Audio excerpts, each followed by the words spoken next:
Ацтекийн эзэнт гүрэн Колумби өмнөх агуу соёл иргэншлийн нэг байсан бөгөөд үүнийг Мексикийн соёл гэж нэрлэдэг.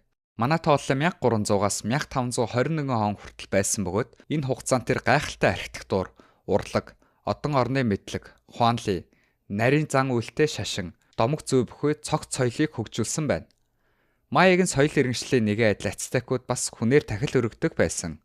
Гэхдээ тэд үүнийг цоошин төвшөнд хүргэсэн бөгөөд 4 өдрийн дотор 80,420 хоригдлыг тодорхой үйл явдлын төлөө золиоссон байдаг байна. Энэ аимшигтай зан үйлийн талаар археологийн бүртгэлд хадгалан үлдсэн дэлгэрэнгүй дүрслэлүүд байдаг.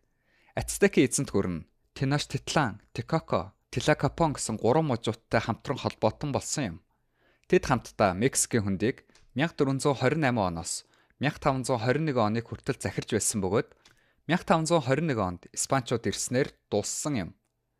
Месо Америкийн бүх агуу соёл иргэншлүүдийн нэгэн адилаар Испаничуудын их буу, гялалцсан хуйг дуулга, шинэ өвчний эсрэг нь сүрэн зогсох боломж байсангүй.